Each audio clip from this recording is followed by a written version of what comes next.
देवाताईसा करी उपकार, देवाताईसा करी उपकार, देहाचा विसर पाडी मज, तरीच हा जीव सुख पावे माझा, बरे केशी राजा कळो आले, ठाव दे चित्ता राखे पायापाशी, सकळ वृत्तीशी अखंडित, आस भय चिंता लज्जा काम क्रोध, तोडावा संबंध यांचा माझा, मागणे ते कहेचे आहे आता, नाममुखी संत संगदी, तुका म्हणे नको वरपंग देवा, तुका म्हणे नको वरपंग देवा, घेई माझी सेवा भाव शुद्ध, तरीच हा जीव सुख पावे माझा, बरे केश राजा कळो आले, पांडुरंगा करू प्रथम नमन,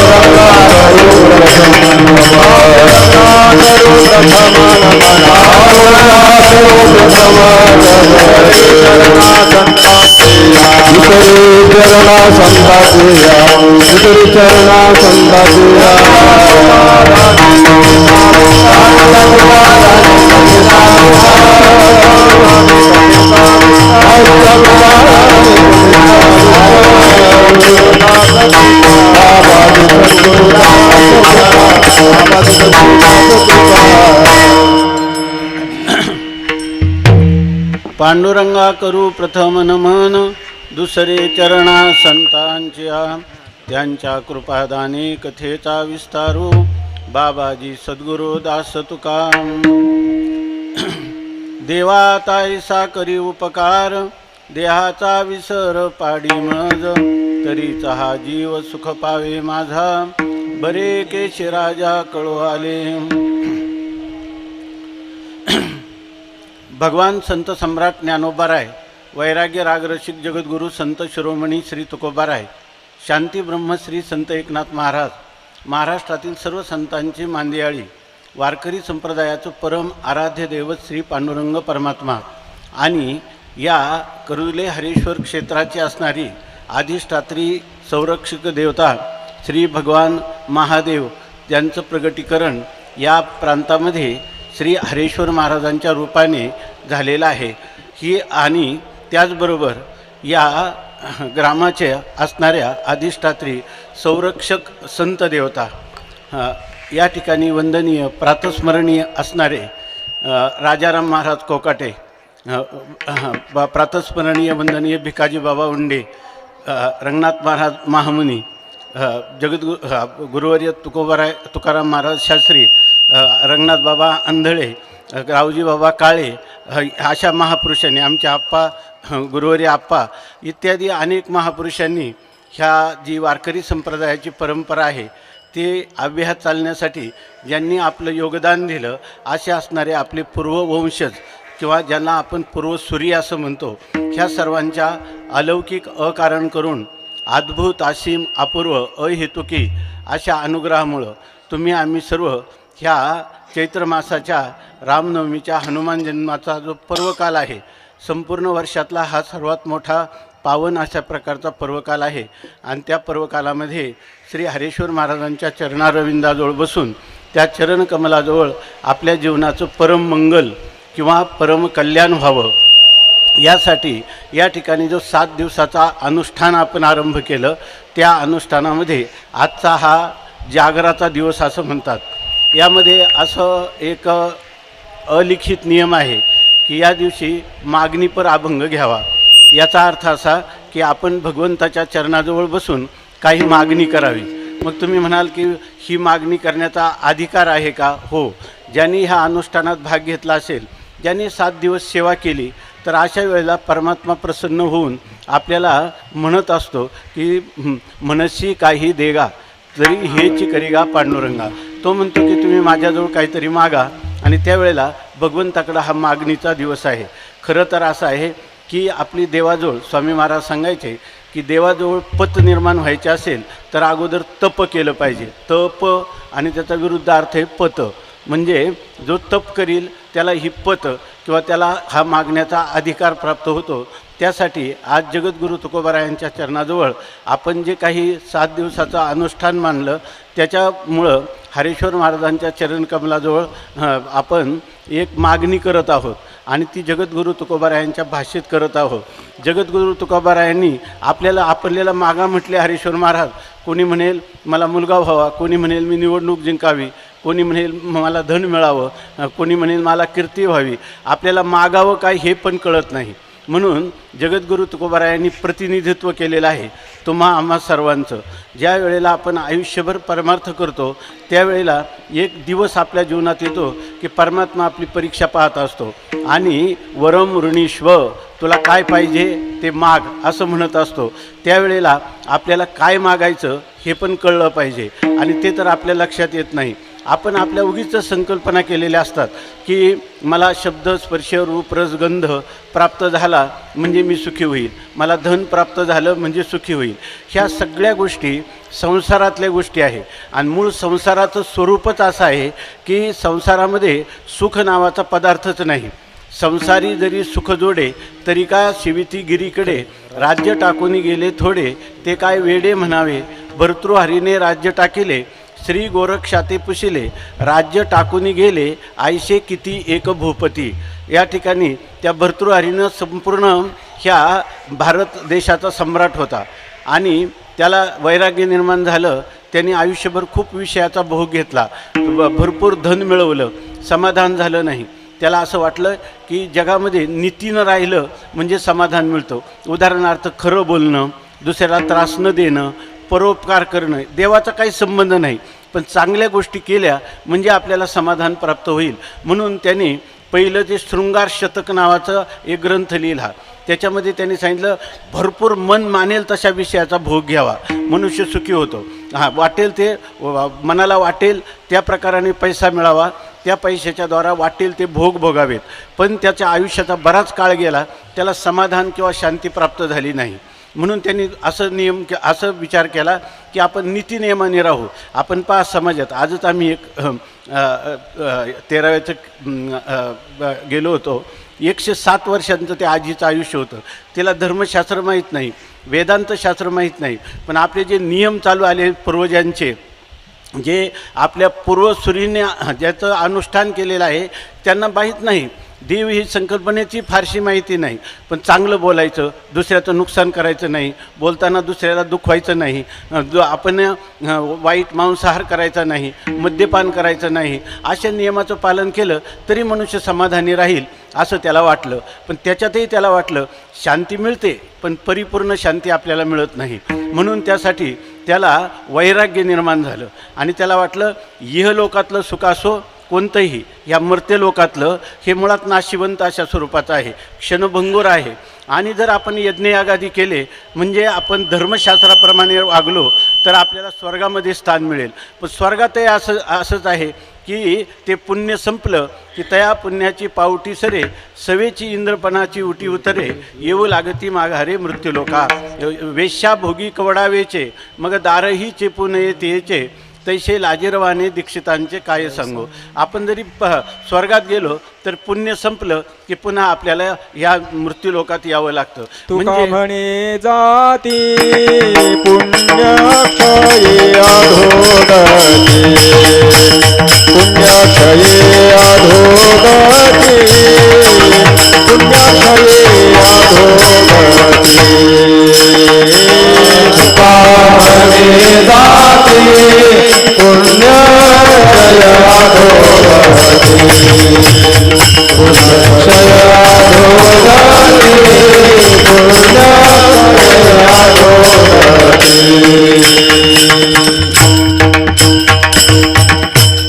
पुण्य संपलं की त्याला पुन्हा माघारा यावं लागतं।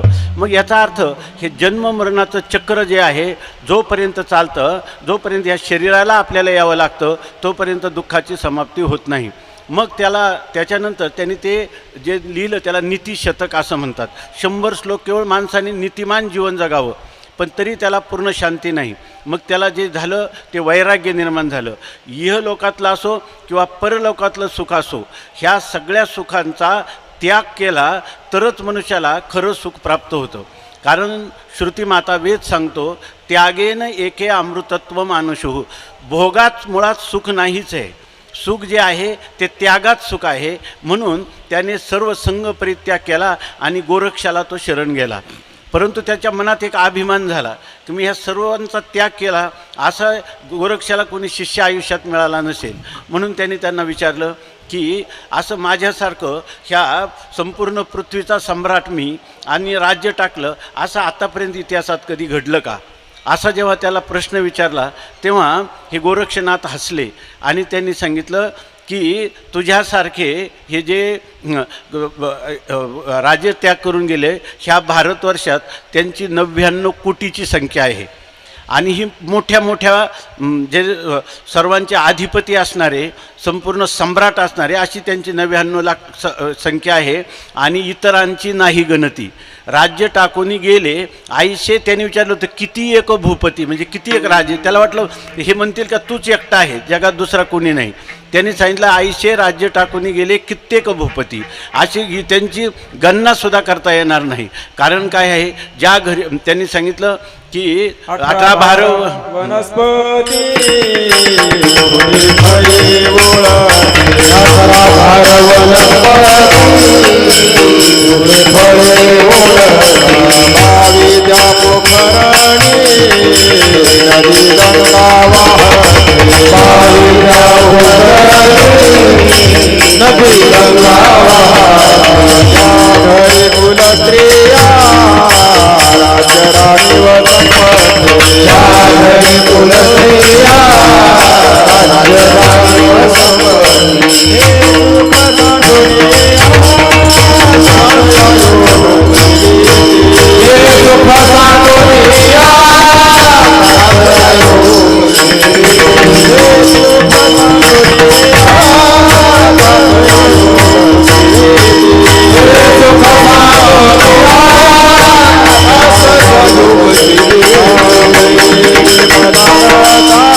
या देशात अशा माता झाल्या की ज्यांनी पाळण्यातच झोके देताना सांगितलं जाई रे जाई बाळा जाई श्री गुरु शरण.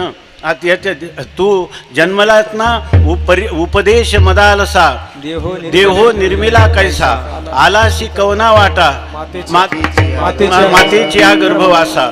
जो पंथ ओखटारे पचलाशी कर्मकोठा अविचार बुद्धी तुझी पुत्र राया आदटा. पर्यदे मदालसा सोहम जो जो रे बाळा.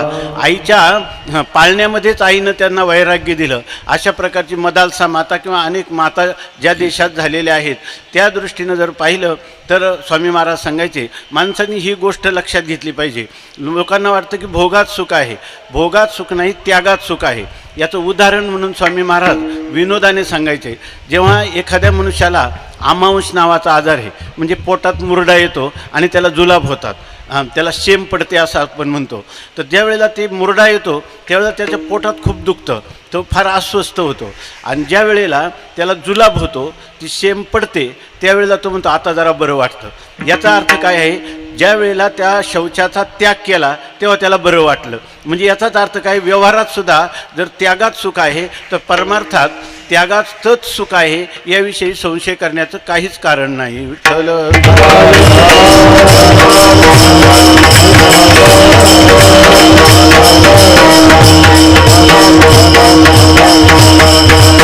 आपलं चिंतन हे चाललं होतं की भगवंताची काही सेवा करावी लागते. त्या सेवेचे साधारणपणाने वेदामध्ये किंवा आपल्या संत वाङ्मयामध्ये 3 भाग सांगितलेले आहेत. जीवनात परमार्थ करायचा म्हणजे प्रकाराचे 3 तुका म्हणे केले जन. चांगलं लक्ष देऊन आपण सगळे एका कुटुंबातले सदस्य म्हणून हरेश्वर महाराजांच्या समोर यथाशक्ती यथामती चिंतन करण्याचा प्रयत्न करू. यामध्ये सगळी माणसांचे जे जगामध्ये आहेत किंवा सगळे पदार्थ किंवा सगळे व्यक्ती ह्या 3 गुणाचे आहेत, म्हणजे 3 प्रकारचे आहेत. काही लोक सत्वगुणी असतात, काही रजोगुणी असतात आणि काही तमोगुणी असतात. तर त्याच्यामध्ये काय जे जे मनुष्य जसा असेल, पण त्याला परमात्म्याच्या भेटीचा अधिकार आहे. खरा परमात्म्याची भेट होते सत्वगुणी पुरुषाला, रजोगुणी आणि तमोगुणी पुरुषाला होत नाही. परंतु जसं शुद्ध सोनं आहे तर त्या सोन्याचा अलंकार होत नाही, त्याच्यात काहीतरी हिनकस सोनं घालावं लागतं तेव्हा त्याचा अलंकार बनतो. तसं मनुष्य जीवनातले व्यवहार करायचे असेल केवळ सत्वगुणात होऊ शकत नाही, त्याला थोडी रजोगुण तमोगुण लागतं. पण सत्वगुण असा प्रबल असला पाहिजे की त्यांनी रजोगुण आणि तमोगुणाला दबवलं पाहिजे. अशा प्रकारचं जीवन असलं पाहिजे. आणि हे जीवन बनवायचं असेल तर त्याच्यासाठी 3 प्रकारचे लोक संतांच्या पुढं आहेत. 3 प्रकारचे म्हणजे पहिला प्रकार आहे की तो प्रकार असा आहे की त्या माणसाला सारखं विषयाचा भोग घ्यावा वाटतो. मला अनुकूल शब्द ऐकावा वाटतो ना रेडिओ टी व्ही, तर तो मला मिळालाच पाहिजे. मला अनुकूल स्पर्श, अनुकूल रूप पाहणं, अनुकूल रस खाणं किंवा अनुकूल घ्राणेंद्रियाच्याद्वारा सुगंधी पदार्थाचं सेवन करणं. माणसाचं जीवन 5 विषयाच्या बाहेर नाही. शब्द, स्पर्श, रूप, रस आणि गंध. तर हे मला मिळावं, या लोकातही मिळावं, परलोकातही मिळावं, अशी त्याची धारणा असते. आणि त्याच्याविषयी इतका आसक्त झालेला असतो का ते विषय मिळाले, विषय भोग झाला तर मी सुखी आहे, नाही मिळालं तर माझं जीवन व्यर्थ आहे. असा एक प्रकार आहे की ज्या प्रकारामध्ये जसं मुंगळा आहे आणि तो गुळाच्या ढेपेला जर चिकटला आणि त्याला आपण बाहेर काढण्याचा प्रयत्न केला, अर्धा तुटतो पण त्या गुळाला सोडत नाही. तसं ज्यांनी विषयाला जो कधीच सोडत नाही, विषयासक्त ज्याचा अंतकरण आहे, तो एक प्रकार आहे. विठ्ठल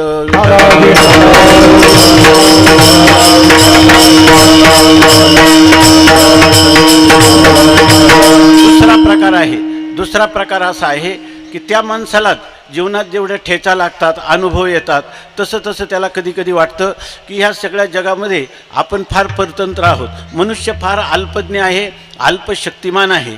शास्त्र संत सांगतात की ईश्वर सर्वज्ञ आहे, सर्व शक्तिमान आहे. आणि ईश्वराला देवाला लोकांनी शरण जावं. म्हणून शरण जावे सर्व भावे देवाशी, तो हा उतरील पार भवदुस्तर नदीचा. पण कधी कधी वाटतं की इतकं वैराग्य निर्माण होतं की हा संसार दुःखमूळ चौकडे इंगळ असं जर आहे, म्हणून रुसलो संसारा सर्प हा विखार पांढरा, आज तुझशी अंतर रे दातारा या दावेदारा निमित्त. असं वाटतं की ह्या संसाराचा त्याग करावा आणि आपल्या परमात्म्याच्या भजनात जावं.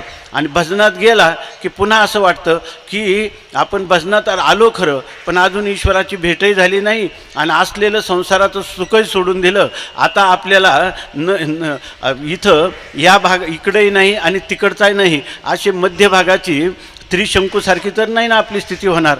म्हणजे त्या पुरुषाला कधी वैराग्य निर्माण होतं, कधी विषयासक्ती निर्माण होते. दोन्हीकडे स्वामी महाराजांचे गुरुबंधू होते, ते आता ब्रह्मलीन झाले. तर ते आळंदीला यायचे आणि आळंदीला आले की त्या गुरुजींजवळ राहायचे. 6 महिने राहायचे.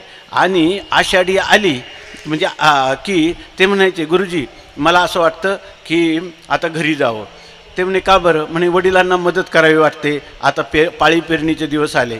तिकडे गेले, कार्तिकी आली का ते वडिलांना म्हणायचे की मला वाटतं की आता गुरुजींजवळ जावं, वेदांत श्रवण करावं. वडील म्हणायचे जा. असे 6 वर्ष झाले.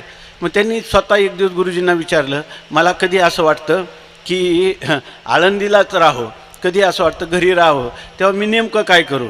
आश्रम इंद्रायणीच्या 13वर आहे. त्यांनी सांगितलं तुझी पेटी घे आणि इंद्रायणीच्या प्रवाहात जा आणि डोक्यावर पेटी घेऊन तिथंच राहा, गावी जाऊ नको, इथे राहू नको. विठ्ठल विठ्ठल.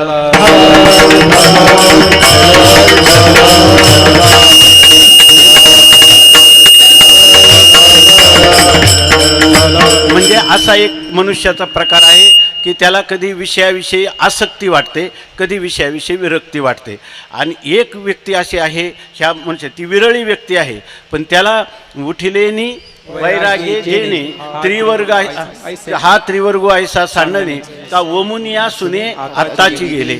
नानोबाराय सांगतात की जसं स्वामी महाराज तर असं सांगायचे, एखाद्या माणसाने अन्न खाल्लं, ते ओकला, ते कुत्र्याने खाल्लं आणि कुत्र्या पुन्हा ओकला आणि ते खायचं म्हणलं तर कोणाची इच्छा होईल का?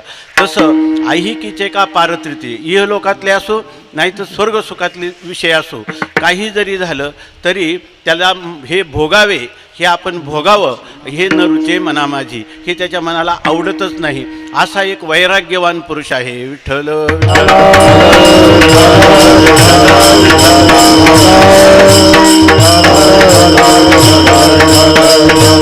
मग अशा पुरुषाला प्रत्येक जर लोक वेगवेगळे असतील त्या सगळ्यांना एकच साधन सांगून चालत नाही. संत गुरु शास्त्र प्रत्येकाचा अधिकार पाहतात आणि अधिकार तैसा करू उपदेश साहे ओझे त्यास तेची द्यावे. मुंगीवरी भार गजाचे पालन घालतलिया कोण कार्यसिद्धी. आपल्याला मुंगीवर जर हत्तीची अंबारी ठेवली तर चालेल का? तसा जो मनुष्य ज्या अधिकाराचा असेल त्या अधिकारानुरूप शास्त्रांनी आणि संतांनी त्याला साधनं प्रतिपादन केलेली आहेत. विठ्ठल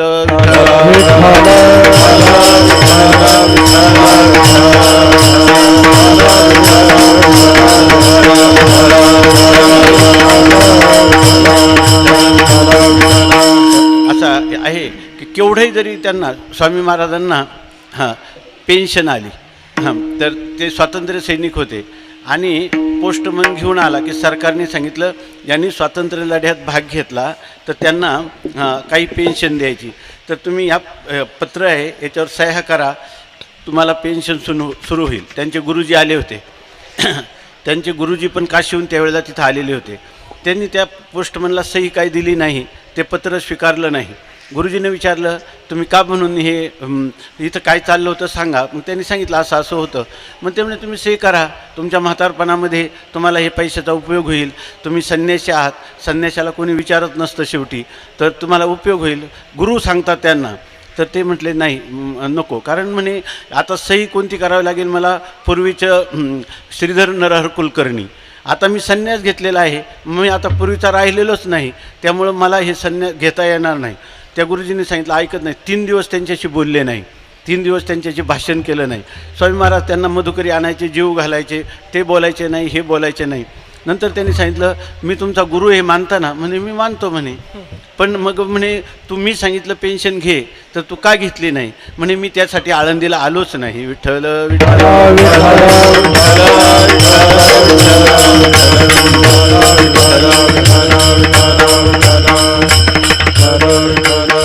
त्या गुरूंच्या डोळ्यातून पाणी आलं आणि त्यांनी त्यांना भरभरून आशीर्वाद दिला की तुझा शेवटाला तुझा हे जे आहे हेच सिद्धी जाईल. विठ्ठल विठ्ठल.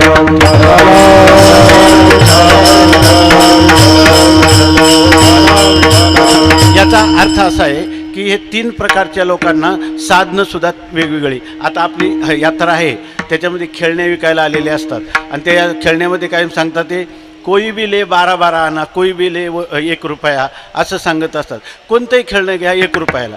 तसं मनुष्याला परमार्थाचं साधन सांगायचं असेल तर प्रत्येकाला एकच साधन सांगून चालत नाही. यासाठी त्याच्या अधिकारानुरूप शास्त्रांनी 3 प्रकारची 3 लोकांना साधनं सांगितली. चांगलं लक्षात घ्या. आपल्याला ह्या गोष्टी लक्षात आल्या तर आपल्या परमार्थाचा प्रवास सुगम होतो. 12 वर्षांनी जी गोष्ट कळायची ती जर आपल्याला आत्ताच कळली तर आपल्या जीवनामध्ये लवकर मार्गाक्रमण करता येतं. विठ्ठल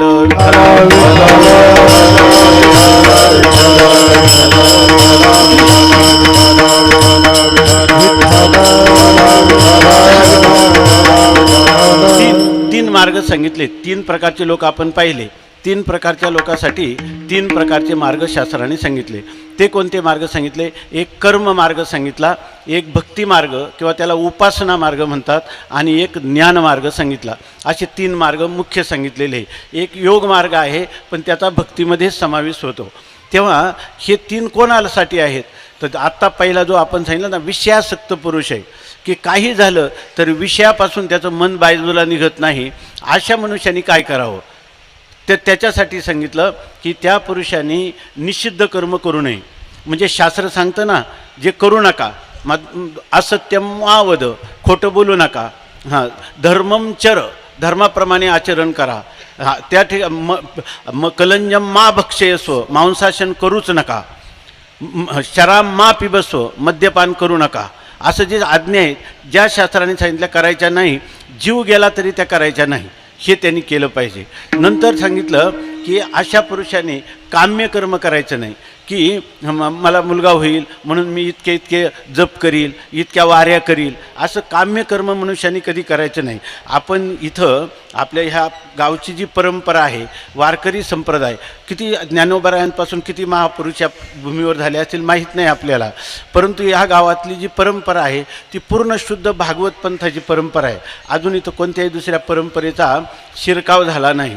तेव्हा अशा वेळेला आपल्याकडं आपला हा जो संप्रदाय आहे, ह्या संप्रदायाचा आरंभ होतो निष्काम कर्मापासून आणि याची समाप्ती होते नैष्कर्म्य दशेमध्ये, की ज्या वेळेला मनुष्य म्हणत असतो की मी तृप्त झालो, मी पूर्ण काम झालो, माझ्या जन्माचं सार्थक झालं, मला काही कर्तव्य उरलं नाही, जन्मा आलो त्याचे आजी फळ झाले साचे, अशी जी दशा आहे त्याला म्हणतात नैष्कर्म्य दशा. आणि ही नैष्कर्म्य दिशेमध्ये मनुष्य झाला की त्याला पुन्हा काही उरलेलं नाही, त्याचा हा शेवटचा जन्म असतो. त्याचे प्राण आता कुठल्याही योनीला, लोकांतराला, नरकाला, स्वर्गाला जात नाही, तो याची देही याची डोळा मुक्त होतो, तिला म्हणतात नैष्कर्म्य दशा. आणि ही झाली शेवटची स्थिती. आणि सुरुवात कुठून झाली तर आपल्या जीवनाला जर खरं आपल्याला शांती समाधान पाहिजे असेल तर निषिद्ध कर्म करायचं नाही आणि सकाम कर्म पण करायचं नाही, निष्काम कर्म करायचा. आपण जे कर्म आपल्याला काय, आपण शेतकरी आहोत, व्यापारी आहोत, तर त्याच्यासाठी सांगितलेले जे नियम आहेत त्या नियमांचं पालन करायचं. तेच नियम म्हणजे आपण ईश्वराची पूजा आहे असं समजून त्या निष्काम कर्म परमात्म्याला समर्पण करायचं. मी केला असा अभिमान ठेवायचा नाही, नंतर त्याच्या फलाची इच्छा करायची नाही. फक्त संतांनी शास्त्रांनी सांगितलं म्हणून मी ते कर्म करीत आहे असं कर्म करणं याला म्हणतात निष्काम कर्म. आणि हे निष्काम कर्म केलं की मनुष्याच्या अंतःकरणामध्ये जे काम, क्रोध, लोभ, मद हे जे काही जळमट त्याच्या अंतःकरणावर बसलेले आहेत, हे सगळे पापवासना त्याच्या अंतःकरणात आहेत, ह्या सगळ्या पापवासना निघून जातात आणि त्या कर्माने त्याच्या चित्ताची, त्याच्या मनाची, त्याच्या अंतःकरणाची, बुद्धीची शुद्धी होत असते. म्हणून पहिला हा जो विषयासक्त पुरुष आहे त्यांनी आपल्या जीवनामध्ये निष्काम कर्म करणे कर्म आचरावे आधी, कर्म आचरावे आधी, कर्म आचरावे आधी, याची करणे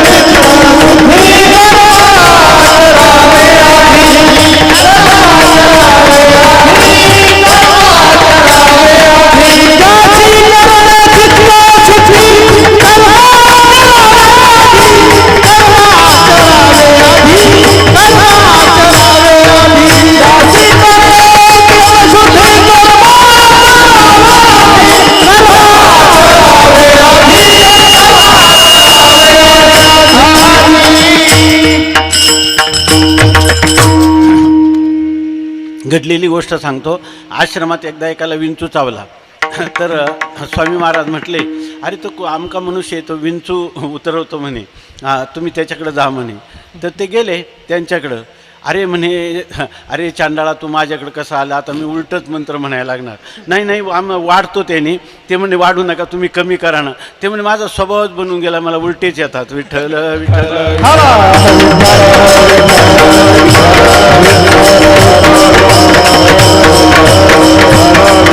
तुकाराम महाराज म्हणतात, तुका म्हणे आईशे आयेत गा हरी, याही तारी जीवाशी. असेही लोक आहेत, तर त्यांना उद्धाराचा उपाय आहे का नाही काही, तर तो उद्धाराचा उपाय आहे हा निष्काम कर्माचं अनुष्ठान केलं की त्यांच्या अंतःकरणातल्या पापवासना जळून जातात आणि अंतःकरण शुद्ध होतं. अंतःकरण शुद्ध झालं म्हणजे काय होतं, तर याच्यासाठी आपल्या सहज उदाहरण पाहिलं बघा. पाणी जर हलत असलं तर त्या सूर्याचं प्रतिबिंब त्याच्यात पडतं, परंतु ते पाणी हलतं, त्यामुळं सूर्यबिंबसुद्धा हलल्यासारखं दिसतं. वास्तविक सूर्य स्थिर आहे जागेवर, परंतु या ठिकाणी तो हलायला लागतो, कारण का ते पाणी हलतं.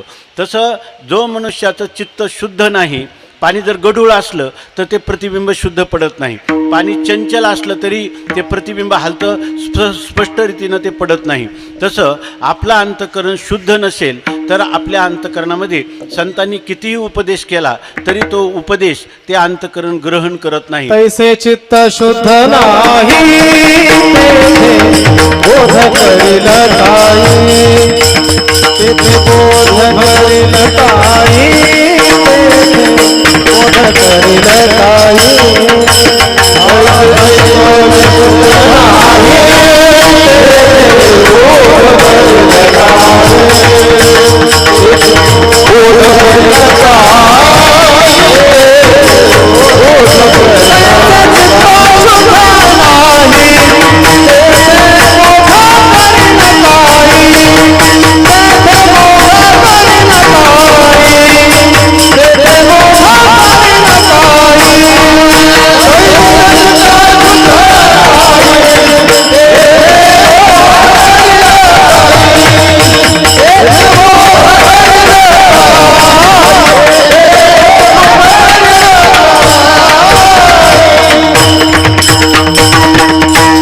तुकोबाराय सांगतात नाही निर्मळ जीवन काय करील साबन.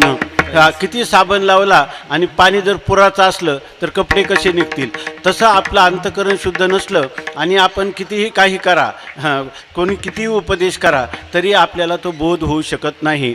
म्हणून चित्तशुद्धीचं साधन हे आहे या ठिकाणी कर्म. हे निष्काम कर्म केलं पाहिजे. आपले संत पहा, ते कुठल्या विद्यापीठाच्या परीक्षा नव्हत्या दिल्या, आपली साधीच कामं करत होते. सेना न्हावी महाराज न्हाव्याचं हजामतीचं काम करत होते. कबीर महाराज शेले विणीत होते. या चोखामेळा ढोरे वडत होते. सज्जन कसाई मांस विकत होते आणि परमात्मा त्यांना मांस विकण्यासाठी, ढोरे वडण्यासाठी कबीर मुमीन लतीफ मुसलमान सेना न्हावी जाणं विष्णुदास या ठिकाणी ह्या सगळ्या संतांची कामं भगवान परमात्मा करत होते. याचं कारण काय आहे तर चांगलं लक्षात घ्या की आपल्या जीवनामध्ये हा जो आपल्याला प्राप्त झालेला जो संसार आहे, म्हणजे आपल्याला प्राप्त झालेला जो व्यवहार आहे, ज्याच्या वर्ण आश्रमाप्रमाणे आपल्याला जो वाट्याला आलेला आहे तेच कर्म करायचं. पण त्या अशा युक्तीनं करायचं की त्यामुळं आपल्याला आपलं अंतःकरण शुद्ध होईल, आपल्या वासना नष्ट होतील आणि तो बोध आपल्या अंतःकरणाला होईल. म्हणजे काय आहे, संसार किंवा गृहस्थाश्रम किंवा हा व्यवहार ही आपली पाठशाळा आहे. ते आपल्याला शिकवते. जसं या ठिकाणी आपलं जर ही वाट्याला जे कर्म आलेलं आहे तेच कर्म आपण शुद्ध भावनेने देवाची सेवा म्हणून केलं तर परमार्थ आणि संसार याच्यामध्ये पुसटची सुद्धा रेषा नाही. तो संसारच अवघाची संसार केला ब्रह्मरूप विठ्ठल स्वरूप म्हणून. या लोक काय करतात, संसारामध्ये खोटेपणा करायचा, कुचराई करायची, अप्रामाणिकपणा करायचा आणि तीर्थयात्रा करायच्या. त्यांनी हे जे काही तुमच्या अंतःकरणाची शुद्धी आहे ती होणार नाही. विठ्ठल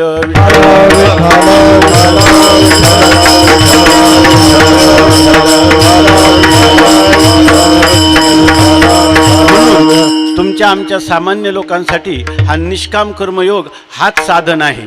दुसरी गोष्ट आहे, एकदा मनुष्याचं अंतःकरण शुद्ध झालं की त्याच्या ठिकाणी त्याच्या वासना गेल्या की त्याला बरं वाटायला लागतं. पण तरीसुद्धा कधी असं वाटतं ठीक आहे आता वाईट गोष्टी करायच्या नाही, पण चांगल्या करायच्या. म्हणजे काय चांगल्या करायच्या म्हणजे पारायण करायचं का, नामस्मरण करायचं का, तीर्थयात्रेला जायचं का, योगाचं साधन करायचं का, एकांतात जायचं का, लोकसेवा करायची. किती साधनं समोर येतात, तेव्हा नेमकं काय करायचं असं कळत नाही, निश्चय होत नाही. याचं कारण चित्त चंचल राहतं. चित्त शुद्ध आहे, पाणी शुद्ध आहे, पण हलतंय सारखं, त्याच्यामध्ये प्रतिबिंब पडत नाही. तसं चित्त शुद्ध झालं तरीसुद्धा त्या मनुष्याचं ते चित्त जर चंचल आहे, काय तुकाराम महाराज म्हणतात, बहुत चंचल चपळ जाता येता न लगे वेळ. असं हे चित्तसुद्धा स्थिर झालं पाहिजे. चित्त स्थिर झालं आणि शुद्ध झालं की जसं शुद्ध आणि स्थिर पाण्यामध्ये प्रतिबिंब सूर्याचं किंवा चंद्राचं किंवा आकाशाचं स्पष्ट दिसतं आपल्याला. जणू काही ते आकाश खालीच कढईत आलेलं आहे, भांड्यात आलं इतकं स्पष्ट दिसतं. तसं जर आपलं चित्त शुद्ध आणि स्थिर झालं तर परमात्म्याचं जे स्वरूप आहे ते आपल्याला शुद्ध रीतीनं स्पष्ट रीतीनं कळतं. जवळी असता जग जीवन,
सखी सेविपा कापडिया रे, किंवा तेने सकळ जवळी असता.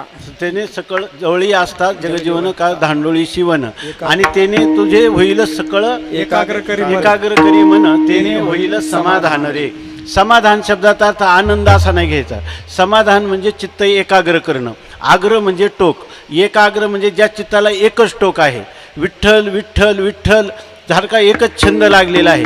प्रत्येक अंतःकरण वृत्ती निर्माण झाली का ती कधी घटाच्या आकाराची, कधी पटाच्या आकाराची नाही. प्रत्येक वेळेला सुंदर ते ध्यान उभे विटेवरी, असं जे परमात्म्याचं सुंदर साजिरं गोजिरं रूप आहे, त्या पांडुरंग परमात्म्याचं चिंतन प्रत्येक अंतःकरणाच्या वृत्तीनं करणं म्हणजे त्या चित्ताला एकाग्र करणं आहे. म्हणून आता आपल्या अंतःकरणाची चंचलता घालवायची, म्हणजे चित्त जे आहे ते स्थिर करायचे. तर स्थिर करण्याचं साधन काय आहे? भगवंताचं नामस्मरण. आणि ते कसं करायचं? मुखी नाम आणि हृदयी ध्यान, हेची परमार्थ साधन आपल्या निळोबारायांनी सांगून ठेवलं. मुखामध्ये भगवंताचं नाम आणि हृदयामध्ये परमात्म्याचं ध्यान, असं करण्याचा अभ्यास केला तर ते चित्ताचं एकाग्रीकरण होईल आणि ते चित्त इकडं तिकडं सारखं धावणार नाही. आणि ते स्थिर झालं की तुम्हाला आता तुमच्या जीवनामध्ये त्या स्थिर आणि शुद्ध चित्तामध्ये त्या परमात्म्याचं प्रतिबिंब दिसेल. तुम्हाला तो परमात्मा स्पष्ट रीतीने दिसून येईल की जिकडे पाहावे तिकडे बाई, श्रीहरी वाचुनी दुजे नाही. विठ्ठल जळी स्थळी भरला, रीता ठाव नाही उरला, आजी म्या दृष्टीने पाहिला, विठ्ठलची विठ्ठलची. याला म्हणतात भक्ती, याला म्हणतात उपासना. म्हणजे आपल्या चित्ताला जर स्थिर करायचं असेल तर मनुष्याने परमात्म्याची उपासना किंवा भक्ती केली पाहिजे. हा दुसरा अधिकारी आहे. त्याच्या अंतःकरणात कधी कधी विषयासक्ती होते, कधी वैराग्य होतं. भक्ती केली की त्याच्या अंतःकरणातली विषयासक्ती निघून जाते आणि अंतःकरणात वैराग्य वाढे चढोवडी, उत्तरोत्तर वैराग्य वाढू लागतं. आणि वैराग्य वाढलं की त्या भक्तीचा परिणाम असा होतो की त्या परमात्म्याला वाटतं यांनी माझ्यासाठी एवढं जीवन समर्पित केलेलं आहे तर याला मी काहीतरी दिलं पाहिजे. आणि मग अशा वेळेला परमात्मा काय करतो तर त्यांनी सांगितलं, माझ्या विठोबाचा कैसा प्रेमभाव, आपणची देव होय गुरु, पढिये देहभाव पुरवी वासना, आणि तिथे आपणा पाशी न्यावे. तो परमात्मा गुरुच्या रूपाने त्याला भेटतो. ऐशी कर्मे साम्यदशा, जेथ होय विरेशा, तेथ श्रीगुरु आपैसा भेटेची गा. अशा प्रकारचा जो मनुष्य परमात्म्याची उपासना करतो तो परमात्मा गुरुरूपाने त्याच्या जीवनात येतो आणि तो त्याला उपदेश करतो. आणि त्यावेळेला त्याला जे उत्तर मिळतं ते उत्तर कोणतं मिळतं सांगू का? त्या उत्तराचं नाव आहे मी कोण. त्या प्रश्नाचं नाव आहे मी कोण आहे. मी म्हणजे हा 3.5 हाताचा देह आहे की मी सुखीदुःखी होणार आहे का, मी कर्म करणार आहे का, मी फल भोगणार आहे, मी आहे तरी कोण नेमकं. याचं जे उत्तर आहे हे जोपर्यंत मिळत नाही तोपर्यंत मनुष्याला ह्या संसारामधल्या जन्ममरणाच्या येरधारा कधीच चुकू शकत नाही. जोपर्यंत त्याला आत्मज्ञान, यालाच म्हणतात आत्मज्ञान, यालाच म्हणतात ब्रह्मज्ञान. आणि हे ब्रह्मज्ञान जोपर्यंत होत नाही तोपर्यंत त्यांनी कितीही काही प्रयत्न केले तरी त्याला जन्ममरण, तो पुनरपि जननम पुनरपि मरणम पुनरपि जननी जठरे शयनम, यह संसारे खलु दुस्तारे, कृपया अपारे पाही मुरारे. या ठिकाणी त्याच्या जीवनामध्ये पुन्हा पुन्हा आईच्या उदरात गर्भाच्या रूपाने येणं, जन्मणं, मरणं, पुन्हा कर्म करणं, कर्माचं फल भोगण्यासाठी जन्माला येणं, जन्माला आलं की पुन्हा कर्म करणं, असं कर मर आणि कर एवढंच त्याचं जीवन राहतं. आणि त्याची समाप्ती कधी होते? ज्या वेळेला त्याला खऱ्या अर्थाने मी आत्मा आहे, कळले ज्याला आत्मा मी आयशे, हे ज्वर बाधती कैसे. त्यांनी सांगितलं ज्याला आत्मा मी आहे असं ज्याला कळलं त्याला ही जी त्रिविध तापाने तो रात्रंदिवस जन्मजन्मी होरपळत आलेला आहे, ज्याला आध्यात्मिक ताप म्हणतात. म्हणजे शरीराला रोग होणं किंवा मनाला सुखदुःखाचे सारखे ठणके बसणं याला म्हणतात आध्यात्मिक ताप. आधिभौतिक ताप म्हणजे आपल्या शत्रूंनी किंवा वाघ, सर्प यांच्यापासून होणारा त्रास, हा एक ताप आहे. आणि दुसरा आधिदैविक ताप आहे की परवा करोनासारखा आजार आला तर सामुदायिक पापाचं प्रारब्ध असतं, त्यावेळेला हे अशा प्रकारचे व्याधी जेव्हा येतात तर त्यांची लाट येते किंवा त्यांची एक साथीची रोग येतात किंवा अतिवृष्टी होते, अनावृष्टी, दुष्काळ होतो, महापूर येतात, उल्कापात होतो, भूकंप होतो. ही 3 प्रकारची दुःख त्या जीवाला कायम भोगावी लागतात. पण त्याला जर कळलं की मी आत्मा आहे, मी ब्रह्म आहे. भगवंताशी तो प्रेमाने जनाबाईसारखं प्रेमाचा कलह करतो. देवा तूच मुक्त आहे आणि मी काय बद्ध आहे का? अमर तू खरा आणि कैसा नव्हे मी दातारा. चाल जाऊ संतापुढे वाद सांगेन निवाडे.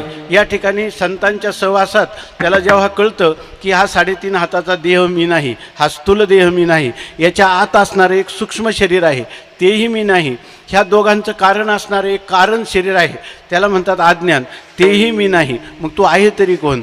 चिदानंद रूप शिवोहम शिवोहम. मी सच्चिदानंद रूप अमर आत्मा आहे, ज्ञान स्वरूप आहे, मी आनंदाचा कंद आहे. माझ्या ठिकाणी दुःखाचा लेश नाही, अज्ञानाचा लेश नाही. हे मृक शरीर आहे, हे शरीर मी नाही, शरीर माझं नाही. असं बैसता संतांचे संगती कळो आले कमळापती. माझे कोणीच न होती निश्चय स्थिती दृढ झाला. अशी जेव्हा स्थिती त्याच्या जीवनात येते त्यावेळेला त्याच्या जीवनाचा पारमार्थिक प्रवास पूर्ण होतो. आणि ह्या प्रवासाचं साधन कोणतं असेल तिसरं तर ते आहे आत्मज्ञान. विठ्ठल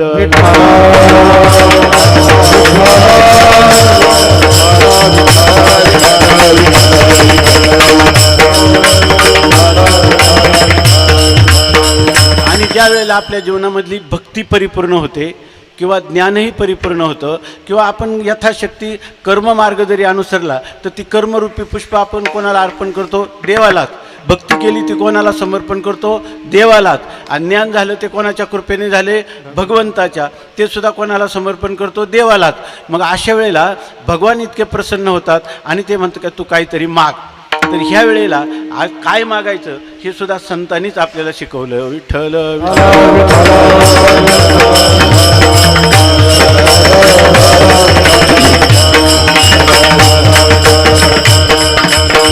स्वामी महाराज नेहमी सांगायचे, सांगली जिल्ह्यामध्ये एक गाव आहे, एक गाव आहे.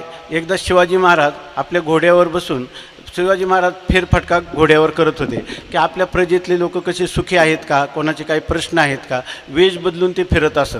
तर ते फिरता फिरता त्या गावात आले आणि सकाळी सूर्योदयाच्या वेळेला आणि त्यांना भूक लागली. परंतु आता सकाळी जेवण म्हणण्यापेक्षा त्यांनी एक लहान मुलाला बोलावलं आणि त्यांनी सांगितलं मला एक तांब्याभर पाणी आणून दे, मला तहान लागली. तो मुलगा गेला आणि त्याने आईला सांगितलं हा घोडेस्वार आहे, तो म्हणतो की मला पाणी द्या. आई म्हणली अरे आई भाकरी करत होती. त्याने म्हणे एवढ्या लवकर तहान कशी, याचा अर्थ त्यांना भूक लागली असली पाहिजे. म्हणून तिनं गरम भाकरी आणि त्याच्यावर लसणाची चटणी दिली आणि तांब्या भरून दिला, जा. शिवाजी महाराजांनी ते खाल्लं आणि अतिशय प्रसन्न झाले की इतका अतिथी सत्कार करणारे लोक आपल्या गावामध्ये आहेत, ह्या गावामध्ये आहेत, आपल्या राज्यामध्ये आहेत. मग त्यांनी त्याला सांगितलं तुझ्या वडिलांना बोलून घे. आणि त्याला सांगितलं की वडील आले, त्यांना सांगितलं की तुला काय पाहिजे ते माग, मी तुझ्यावर अतिशय प्रसन्न आहे. तू खरं कुटुंब घडवलेलं आहे की या ठिकाणी अतिथीला साक्षात परमात्मा मानून सत्कार तुझ्या पत्नीनं माझा केलेला आहे. मी शिवाजी राजा आहे, तर तेव्हा तू माग. तर त्यांनी सांगितलं तसं काही मागायची गरज नाही का, पण काय झाले रात्रीचं तंबाखू आहे पण चुना संपला, तेव्हा थोडासा वाईच तिकडं ते म्हणतात ना वाईच चुना द्या म्हणला. विठ्ठल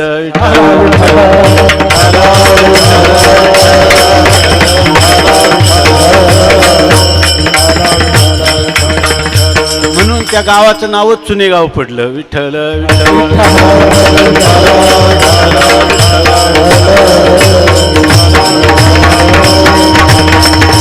म्हणून या ठिकाणी आपलं सुरुवात इथून झाली होती की परमात्म्याची काही उपासना भक्ती प्रेमपूर्वक केली तर आपली त्याच्याजवळ पत होते आणि मग ते आपलं तप होतं आणि मग त्याचे आपल्याजवळ पत होते. आणि अशा वेळेला परमात्माच आपल्याला म्हणतो मागा.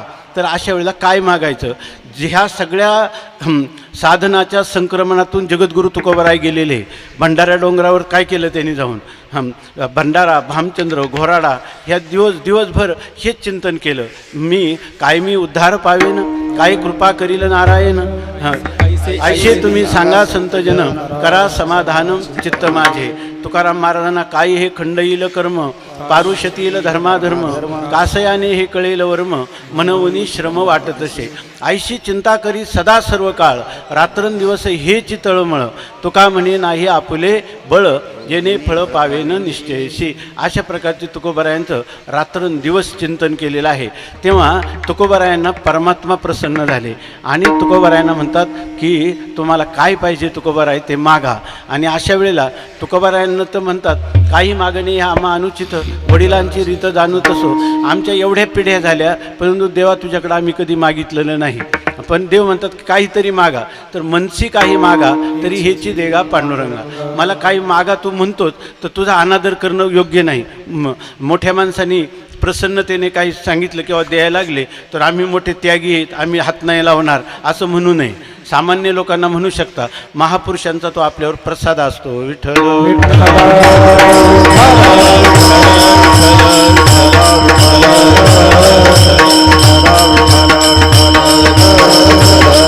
तुकाराम महाराज म्हणतात आपले संतसुद्धा सांगतात देवा तू माग म्हणतो ना आम्ही मागतो पण काय मागतो आम्हाला कधी मागण्याची बुद्धीच देऊ नको हे आम्ही मागतो. विठ्ठल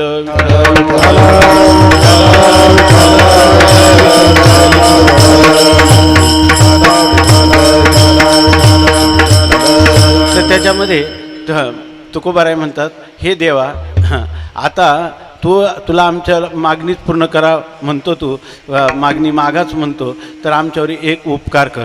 आणि काय उपकार कर हे अभंगाच्या प्रथम चरणात देवाता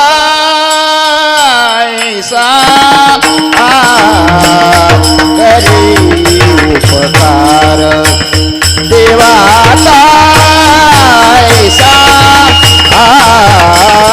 करी उपकार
तुकोबाराय एक शब्द आहे बघा आता आता देवा ऐसा उपकार करी.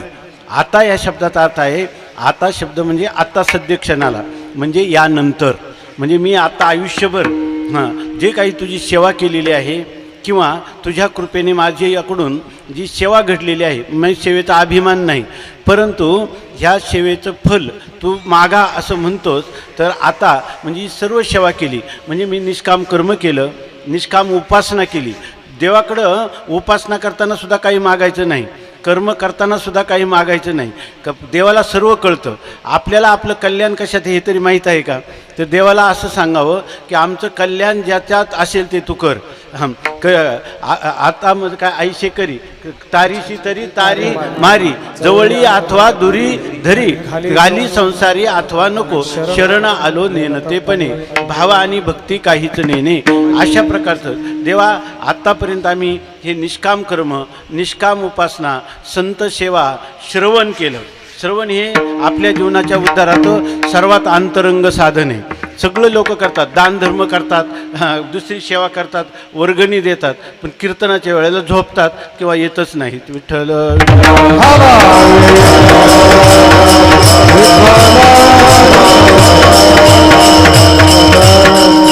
भागवतामध्ये सांगितलंय प्रविष्ट हा कर्णरंध्रेण स्वानाम भाव सरोरोहम. परमात्मा जो आपल्या हृदयात प्रवेश करतो ना तो डोळ्यातून नाही जात तो हाताने घेता येत नाही पायाने जात नाही तो कानाच्या बिळातून जात असतो. म्हणून कानाच्या बिळातून हे भगवंताचं नामसंकीर्तन स्वरूप संकीर्तन, लीला संकीर्तन, आमच्या पांडुरंग महाराजांनी सांगितलं तसं ज्ञानोबाराय तुकोबारायांचं चरित्र हे जर आपल्या हृदयात गेलं तर त्याच्यामुळं आपलं हृदय शुद्ध होत जातं. त्या हृदयातल्या वाईट वासना, चंचलता, अज्ञान हे सगळं निघून जातं. म्हणून श्रवण हे पहिलं साधन आहे. काही लोक म्हणतात आम्हाला आहे ना अलीकडं परमार्थाची आवड वाटली. स्वामी महाराजांना एक जणांनी सांगितलं, ते म्हणे का वाटली? ते म्हणे हे जे रामायण टी व्हीवर चालतं ना हे मी पाहिलं आणि तेव्हापासून मला परमार्थाची आवड वाटली. स्वामी महाराज म्हणे रामायण वाचलं नाही, ऐकलं नाही ना? कधी ऐकलं नाही म्हणे. मग आता ही आवड आहे ना, एक दिवस तुला कळणार नाही, परत तुला रामायण ध्यानातसुद्धा यायचं नाही. कारण ते डोळ्यांनी पाहिले. परमात्म्याचा प्रवेश डोळ्यातून नाही, तो कानाच्या बिळातून आहे. विठ्ठल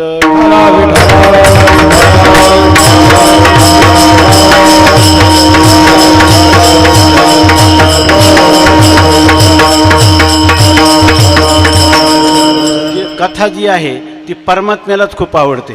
आता आपण कीर्तनाला एवढ्या संख्येने येतो, कीर्तनात एवढा विचार होत नाही, स्थूलमानाने विचार होतो.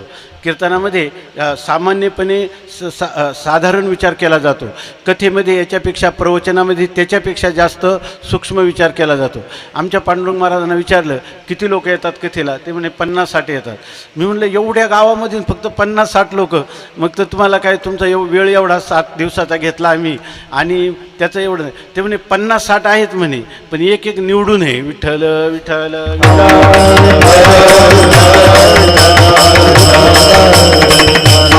आणि खरा परमार्थ गर्दीचा नाही, तो दर्दीचा आहे. विठ्ठल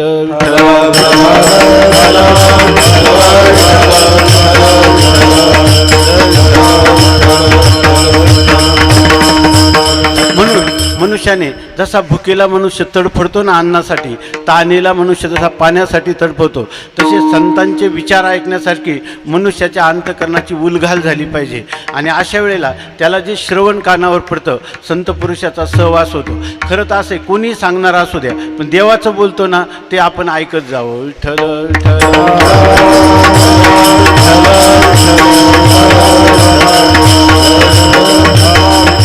तेव्हा आपण जीवनभर साधना केल्यानंतर तुकोबाराय म्हणतात की देवा आता हे सगळं झालं, आता ऐसा उपकार करी, तू मला असा माझ्या जीवनात उपकार कर. उपकरोती म्हणजे माझ्या हृदयात येऊन माझ्या हृदयात बदल करावं, अशा प्रकारचा उपकार तू कर. काय कर? तर देहाचा विसर पाडी मज. ह्या गोष्टी विचाराच्या आहे. स्वामी महाराज सांगायचे परमार्थ म्हणजे धांगडधिंगा नाही, परमार्थ हा विचाराचा आहे, परमार्थ हा समजुतीचा आहे. विठ्ठल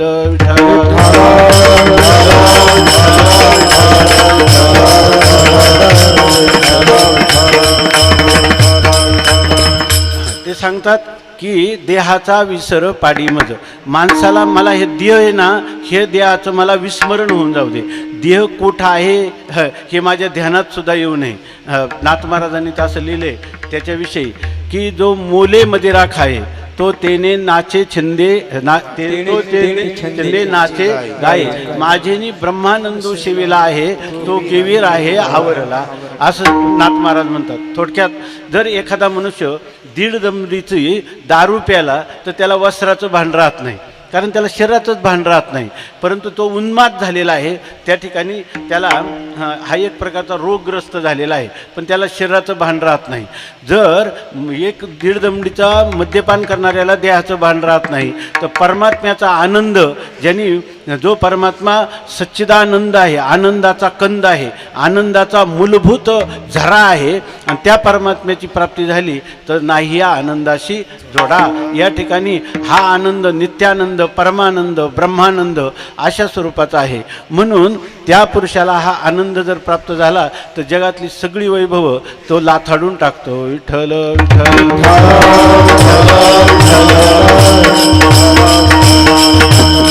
चांगलं लक्षात घ्या, जगातली जेवढी दुःख आहेत ना, जेवढी दुःख स्वप्नात असो किंवा जागृतीत असो, स्वप्नात सुद्धा एखादा देह असतोच का नाही आपल्याला? स्वप्नात सुद्धा एक शरीर आपल्याला प्राप्त होतं, आणि त्यावेळेला त्या शरीराला रोग झाला तर दुःख होतं की नाही?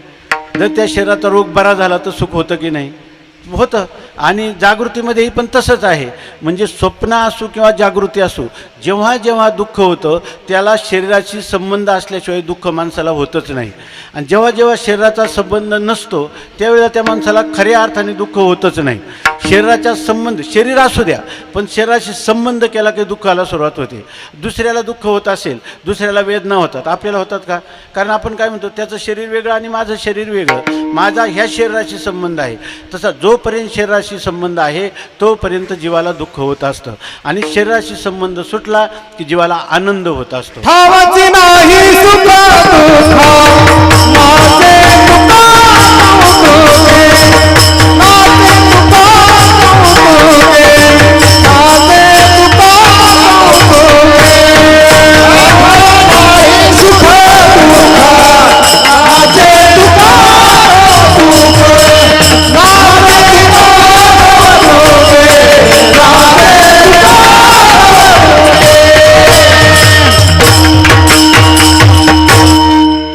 ते म्हणतात, ठाव नाही सुखदुःखा नाचे तुका कौतुके.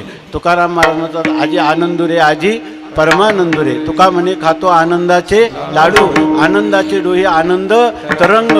अशा प्रकारचा आनंद असल्यामुळे तुकाराम महाराज आपल्याला ते आनंदाने गातात, नाचतात. गाये नाचे उडे आपुलिया शिंदे, मनाच्या आनंदे आवडीने.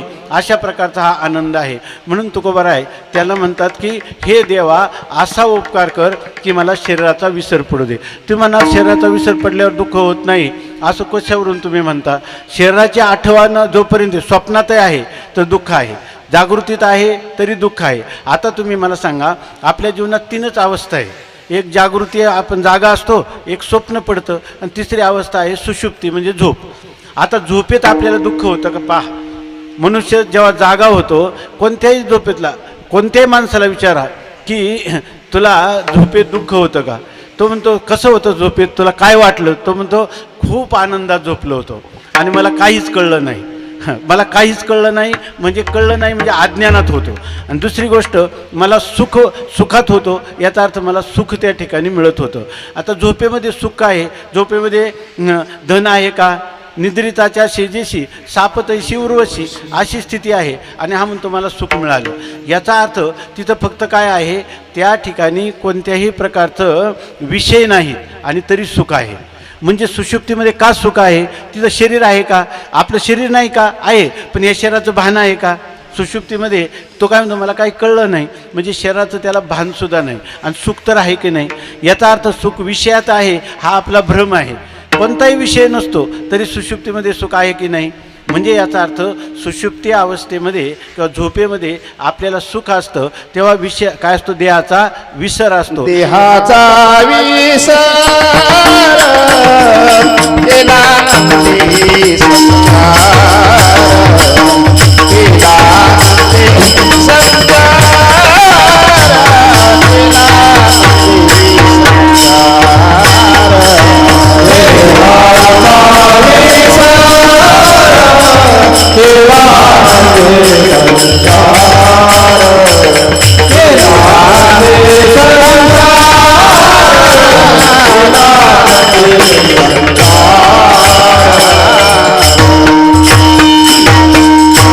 त्यासाठी सांगतात तुकोबाराय, देहाचा विसर आणि त्याने आनंदे संचार. देहाचा विसर पडला की आनंदच आनंद आहे. पण मग तुम्ही म्हणाल, मग आम्हाला तर झोपेचा देहाचा विसर पडतो, पण जागृतीत आलं की पुन्हा सुखदुःख आमच्या 5वीला पुजलेलं आहेच आहे. याचं कारण आहे, झोपेमध्ये तुम्हाला केवळ सुख नाही मिळत, तेवढं तुम्ही काय म्हणता, मी सुखाने झोपलो पण मला काहीच कळलं नाही. काहीच न कळणं म्हणजे अज्ञान आहे. याचा अर्थ तुम्हाला अज्ञान होतं तिथं. आता हे अज्ञान जोपर्यंत आहे तोपर्यंत तुम्हाला खऱ्या सुखाची प्राप्ती होणार नाही. मग हे अज्ञान घालायला पाहिजे, आणि ते अज्ञान कशाने जातं तर आपल्याला ब्रह्मज्ञानाने आत्मज्ञानाने ते जात असतं. तेव्हा तुकाराम महाराजांची मागणी अशी आहे, देहाचा विसर पाड. म्हणजे अज्ञान हे बी आहे की या ठिकाणी सकाळचं उठलं का पुन्हा सुरू झालं, झोपेत काही नाही, स्वप्नात तिसरंच आहे, परंतु देहभावावर आलं की दुःख हे 5वीला पुजलेलं आहे. म्हणून तुकाराम महाराजांचं असं म्हणणं आहे की आम्हाला आत्मज्ञान करून दे, म्हणजे आम्हाला देहाचा विसर पडेल, आणि ते आमच्या पुरुषार्थाने होत नाही. देवा तू आम्हाला सहाय्य कर. विठ्ठल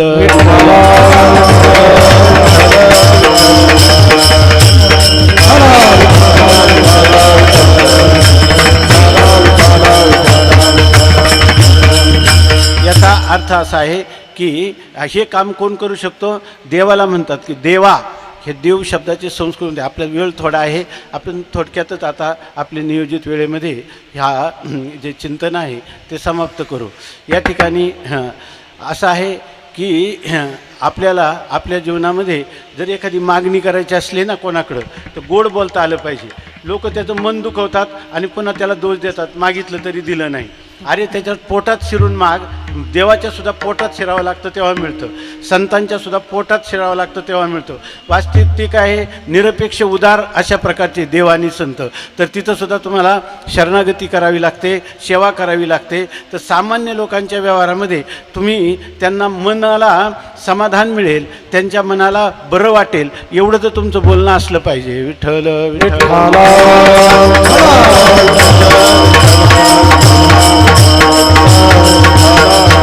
ह्या दीव शब्दाचे 10 अर्थ आहे संस्कृतमध्ये. दीव म्हणजे त्या दीव शब्दापासून देव म्हणजे देव म्हणजे आपल्याला विजिगिषा. जर आपल्याला कोणत्याही गोष्टीवर विजय मिळायचा असेल तर परमात्म्याची शरणागती पाहिजे. आणि परमात्मा इतका आहे की सगळ्या जगात करीशी तरी नव्हे काही, राईचा डोंगर पर्वत राई, आपुले करुणेची साई, करी ओ आई मजवरी. अशा प्रकारचा परमात्मा हा सर्व संपन्न सर्व शक्तिमान अशा स्वरूपाचा आहे. आणि परमात्मा दयाघन आहे. परमात्म्याच्या ठिकाणी कांती आहे, पांडुरंग कांती दिव्य तेज झळकती, असा हा परमात्मा आहे. आणि तो अकारण करुणा घन अशा स्वरूपाचा आहे. म्हणून त्या ठिकाणी त्याची हे सगळं जग म्हणजे त्याची एक लीला आहे. असा परमात्म्याला जर आपण शरण गेलो आणि तो परमात्मा इतका दयाघन आहे की भक्तासाठी तो परमात्मा मागे पुढं त्याला सांभाळीत असतो. म्हणून म्हणतात देव. मग तुम्ही म्हणा देव नसला तर आपण आपल्या शक्तीनं नाही का परमात्म्याची प्राप्ती करू शकत? आपल्या देहाचा विसर आपण योग करू, साधना करू, कधी होत नाही. परमात्म्याचं साह्य नसेल तर त्या ठिकाणी जीव हा अल्पज्ञ, अतिशय अल्पज्ञान आहे, अल्पशक्तिमान आहे. त्याच्याने हे कधी होत नाही. ना संसारात यश मिळत, ना परमार्थात यश मिळत. देवाचं साह्य असेल तर त्याला सर्वत्र विजयच विजय आहे.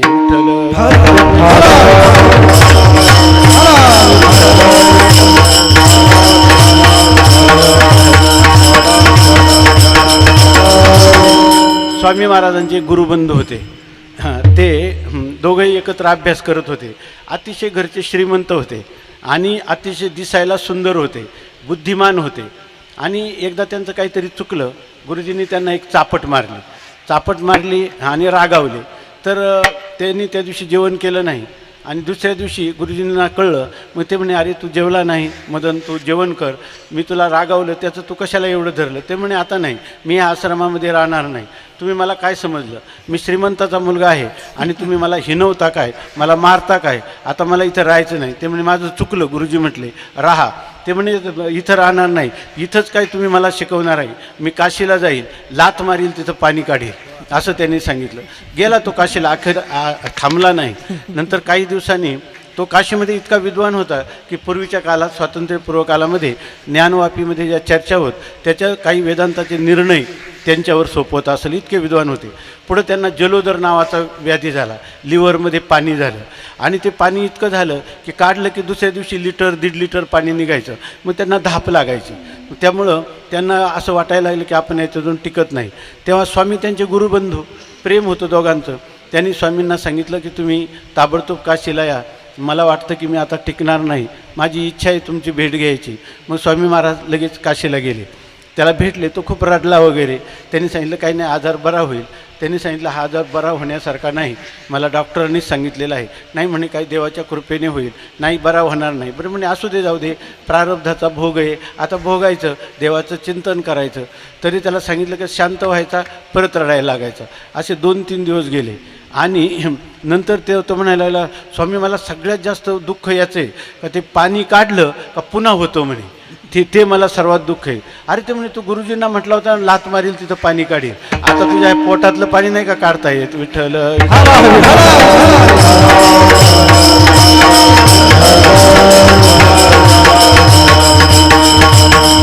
याचाच अर्थ असा आहे की भगवंताच्या कृपेशिवाय काही होत नाही. म्हणून म्हणतात की देवा आणि अतिशय देवाच्या 10 अर्थ आहेत. हे सगळे अर्थ गृहीत धरून देवाची प्रार्थना करून सांगतात की देवा आता ऐसा करी उपकार, देहाचा विसर पाडी मज.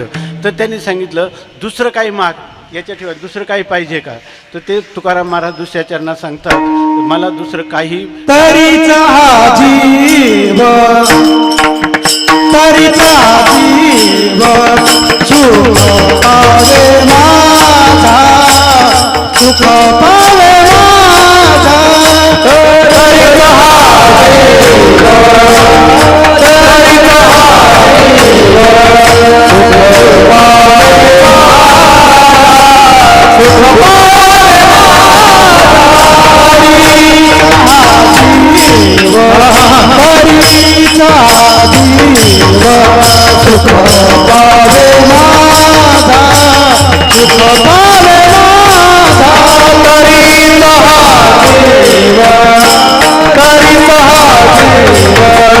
सुख पावे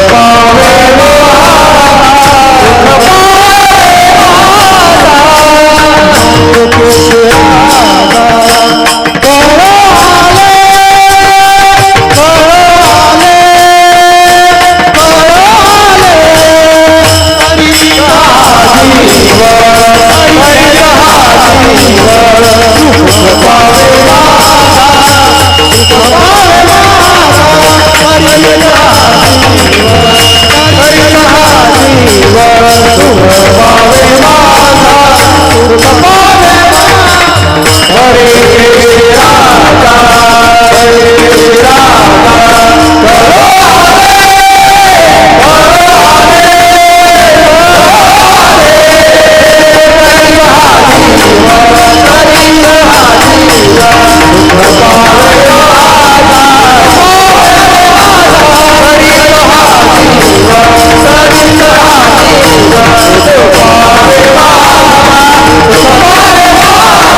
तुकोबारायांनी देवांनी सांगितलं, तुम्ही दुसरं काही मागा, सुखाची साधनं अनेक आहेत, सुखाचे विषय अनेक आहेत.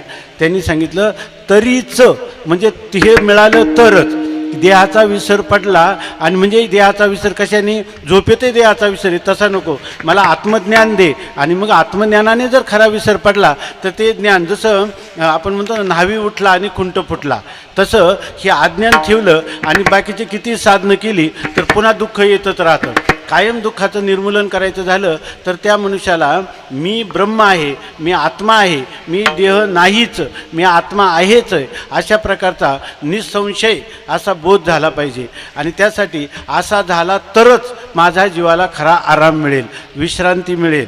हे मला बरे केशी राजा कळू आले. हे केशव राजा, हे परमात्मा पांडुरंगा, हे श्री विठ्ठला, मला ही गोष्ट चांगली कळून आली.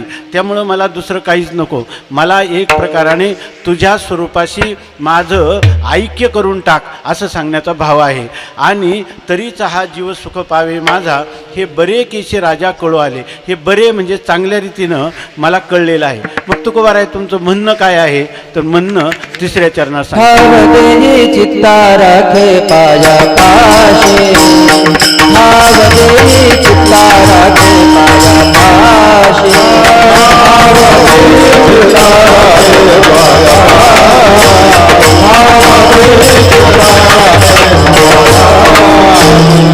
भावदेही चित्ता राखे पाया पाशे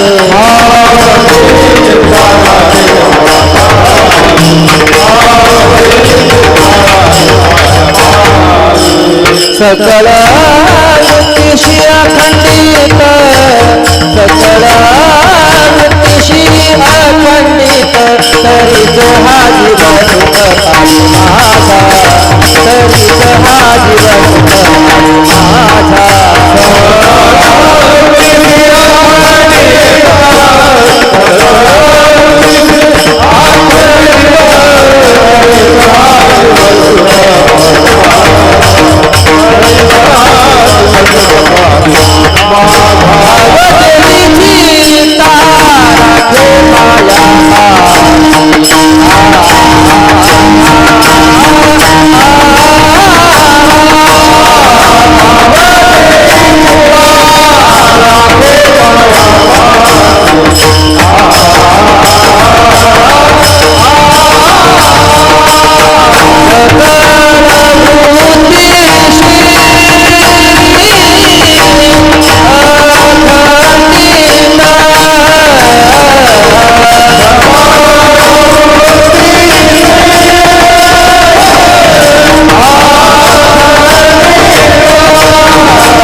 तुकोबाराय म्हणतात, ठाव देई चित्ता.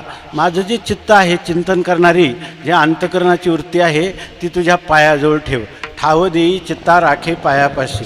स्वामी महाराज नेहमी सांगायचे, तुम्हाला दुःख होतं आहे ना, आनंद पाहिजे असेल ना, तर आनंदरूप परमात्मा आहे. मग त्या परमात्म्याचे तुम्ही जे काही नखं आहेत ती पहा, त्याचे तळवे कसे आरक्त आहे ते पहा, त्याची घुटणे पहा, त्याच्या पोटऱ्या पहा, त्याचे गुडघे पहा, त्याच्या मांड्या पहा, त्याची कंबर पहा, त्याचं उदर पहा, त्याचं पाठ पहा, त्याची मान पहा, त्याची हनुवटी पहा, त्याचं नाक पहा. सुंदरते ध्यान उभे विटेवरी करकटावरी ठेवून या. जर तो परमात्मा तुम्ही हे चिंतन वारंवार करीत गेले तर ठाव देई चित्ता राखे पायापाशी. आणि सकळ वृत्तीशी कोणती वृत्ती निघाली, दुःख होतं ना, स्वामी महाराज म्हणायचे, तुम्हाला जीवनात काय दुःख नको आहे ना, मग असं करा, ज्याने दुःख होतं ते करू नका. मग जर तुम्हाला अनात्म देहाकार वृत्ती केल्यावर दुःख होतं तर देहाच्या आकाराची वृत्ती करू नका. पण आम्ही जरी नाही केली तर पुन्हा आपोआप होते. अनंत जन्माचे संस्कार आहे. तर मग पुन्हा स्वामी महाराजांना एक जण म्हटला की देहाकार करायचं सोडलं की किती सोडलं तर पटकन होते. मग स्वामी महाराजांना म्हणे मग काय करायचं, ते म्हणे झटकन पुन्हा पांडुरंगाची मूर्ती करायची. विठ्ठल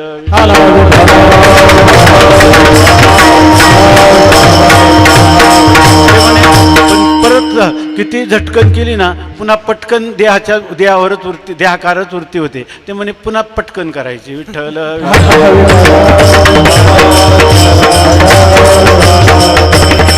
म्हणून ठाव देई चित्ता राखे पायापाशी सकळ वृत्तीशी अखंडित. तुकोबारायांच्याकडं देव हास्य मुखाने म्हणतात, अजून काय पाहिजे. तुकाराम महाराज म्हणतात, देवा माझ्या लक्षात आलं काही काळी अंतकरणातले दोष आहेत आणि त्या दोषामुळं माझं चित्त तुझ्या पायाच्या ठिकाणी स्थिर होत नाही. मी तुला दररोज प्रार्थना करतो, माझे चित्त तुझे पायी राहे आयशे करी काही, धरून या बाही भवाहा तारी दातारा, चतुरातू शिरोमणी गुण लावण्याची खाणी, मुकुट सकळा मणी धन्य तुझे विठोबा. पण पुन्हा पुन्हाही माझं मन ह्या देहाच्याच आकाराचं होतं. अनात्मा जे आत्मा नाही, जो आनंदरूप परमात्मा नाही, त्याच्या आकाराचं होतं. म्हणून या ठिकाणी काही प्रतिबंध आहेत आणि माझ्या जीवनात कोणते प्रतिबंध आहेत ते तुम्हाला सांगतो. त्या सगळ्या प्रतिबंधाची निवृत्ती परमात्मा, तू माझे मज कळू येते अवगुण, माझे अवगुण मला कळून येतात. तुम्ही परी काय करू म्हणा अनावर, पण मन हे आटोपतच नाही. आता आड उभा राहे नारायणा, दया सिंधूपणा साच करी.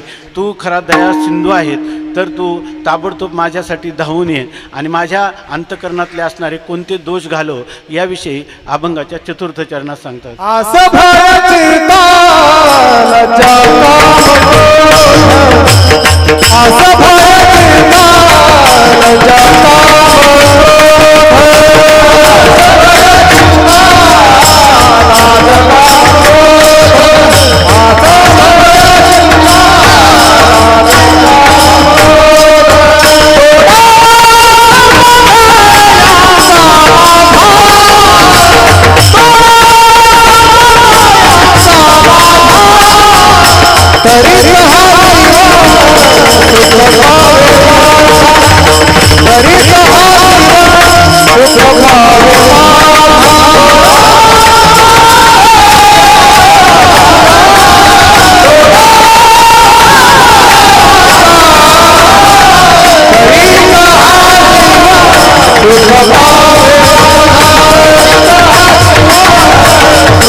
ज्या मनुष्याला आशा आहे जीवनामध्ये आणि आशामध्ये देवाच्या प्राप्तीची सोडून दुसरी कोणती आशा आहे, किंवा ज्याला जीवनामध्ये परमार्थ करताना भय वाटतं की मी जाईल की नाही, पोचील की नाही, मला शेवटचं परमात्मा साक्षात्कार होईल की नाही, संस्काराचं सुखही अंतरून जाईल, अशी ज्याच्या अंतकरणात भीती असते तो मनुष्य या ठिकाणी ह्या परमार्थामध्ये प्रवेश करीत नाही. केला तर शेवटवेळी त्याचा प्रयत्न होऊ शकत नाही.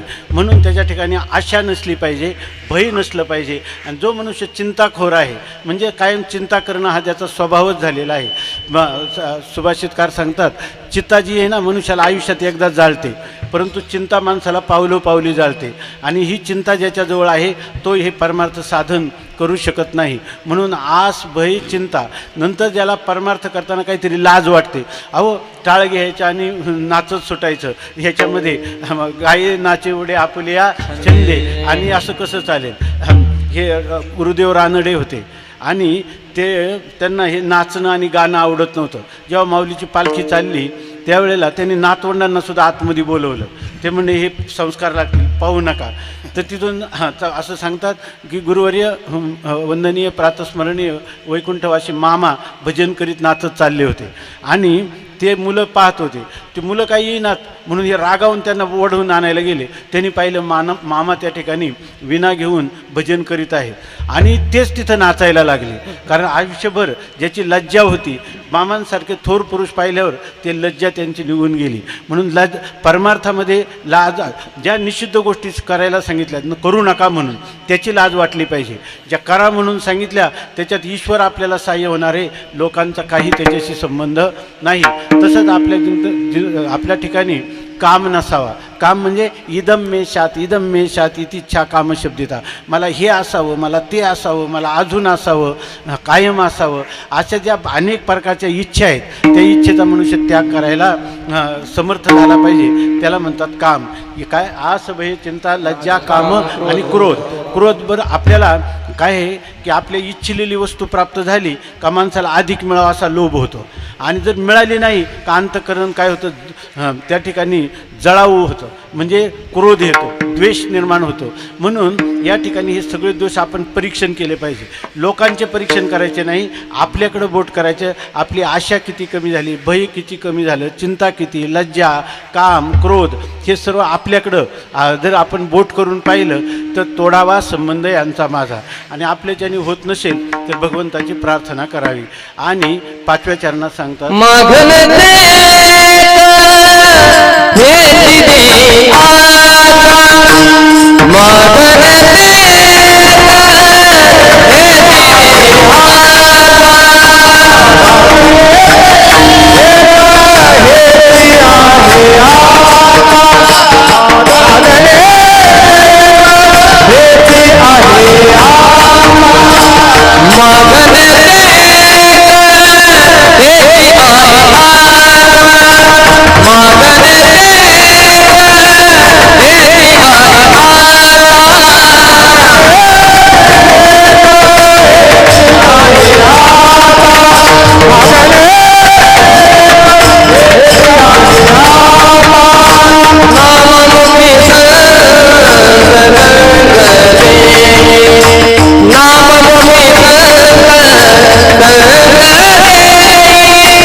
तुकोबाराय म्हणतात काय, मागणे ते काही जे आहे आता, नाममुखी संत संग दे. एवढाच अभंग आहे. एवढाच अभंगाचं आपण बारकाईनं चिंतन केलं आणि तेवढंच जर आपल्या अनुभवात आणण्याचा प्रयत्न केला तर हा अभंग आपल्याला संपूर्ण जीवनाचा एक ग्रंथ आहे. त्या ठिकाणी म्हणतात हे मागणे आहे माझं आणि एकच मागणं आहे आणि हेच मागणं आहे. हेच मागणं कोणतं की फक्त तुझं चिंतन घडावं, याच्यापेक्षा काही दुसरं मागणं नाही. या ठिकाणी मागणे ते एक हेच आहे आता. काय मागणं आहे तुकोबाराय तुमचं? तुकोबारायांनी 2 सूत्रं सांगितली. नाममुखी म्हणजे मुखी नाम आणि संग संत म्हणजे संत संग दे. म्हणजे जीवनातली सगळी कोडी उलगडायची असेल, चांगलं लक्षात घ्या. जगद्गुरू तुकोबारायांनी 2च गोष्टी सांगितल्या. संतांच्या संगतीत राहायचं. पडोनी राहेन तये ठाई. व्याह्या जावयांच्या संगतीनं फार काही लाभ होणार नाही. संत संगतीत इतका लाभ आहे तर पडोनी राहेन तये ठाई. उगाची संतांचे पायी न मगे न करी काही, तुझी अनगा विठोबा. अशा रीतीनं मागणे ते एक हेची आहे. आता मुखात नाम आणि संतांची संगत. संतांचे संगती मनोमार्ग गती, आकळावा श्रीपती येणे पंथे. अशा प्रकारची स्थिती आहे. तेव्हा भगवान परमात्मा तुकोबारायांच्याकडे आश्चर्याने पाहिला आहे. काय माझा तुकोबा काय मागतो, ह्याच्यामध्ये काही म्हटलं तर हेच पाहिजे, हेच पाहिजे, दुसरं नकोच आहे असं म्हणतो. या तेव्हा तुकोबाराय म्हणतात, खरं सांगू का देवा, की या ठिकाणी मला ही वरपांगी नाही. आत एक आणि बाहेर एक. हा जो मनुष्य आहे हा जीवनात कधी यशस्वी होत नाही. जसं आत तसं बाहेर. त्याने लिहिलं, आत एक आणि बाहेर एक हा दुष्टांचा स्वभाव आहे. आणि जे आत तेच बाहेर आणि जे बाहेर तेच आत, ह्या स्वभाव ज्यांचा असतो त्यांना म्हणतात संत. तुकाराम महाराज म्हणतात, मला तुमचं वरपंग काहीच नको. तुका म्हणे नको, तुका म्हणे नको वरपंग देवा. तुका म्हणे नको वरपंग देवा. तुका म्हणे नको वरपंग देवा. तुका म्हणे नको वरपंग देवा. म्हणे नको वरपंग देवा. तुका म्हणे नको वरपंग देवा.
तुका म्हणे नको वरपंग देवा, घ्यावी माझी सेवा भावशुद्ध.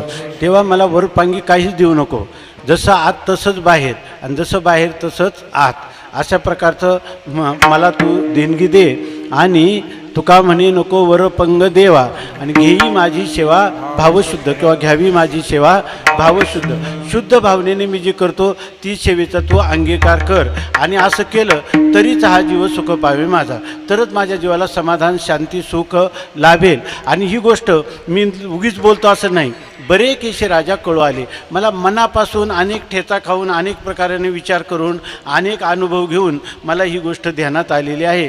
म्हणून तू देवा आता ऐसा करी उपकार, देहाचा विसर पाडी मज, तरीच हा जीव सुख पावे माझा. बरेकेशे राजा कळू आले, ठाव देई चित्ता राखे पायापाशी, सकळ वृत्तीशी अखंडित, आस भय चिंता लज्जा कामक्रोध, तोडावा संबंध यांचा माझा. मागणे ते एक हेचे आहे आता, नाममुखी संत संगदी. तुका म्हणे नको वरपंग देवा, घ्यावी माझी सेवा भावशुद्ध. विठोबा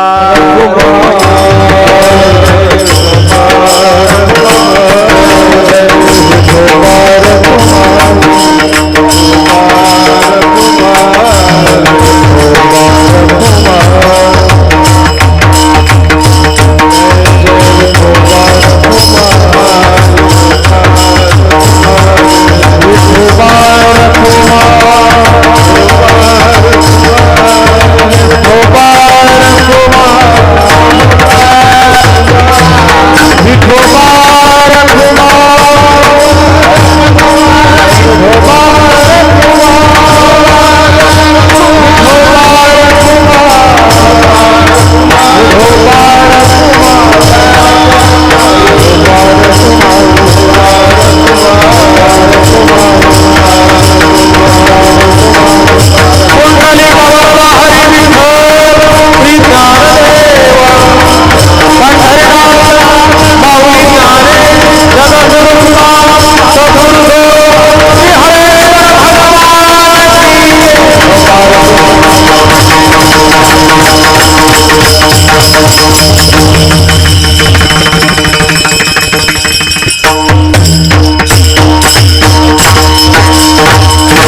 तायसा करी उपकार, देहाचा विसर पाडी मज, तरीचा हा जीव सुख पावे माझा, तरी केशराजा कुळ आले.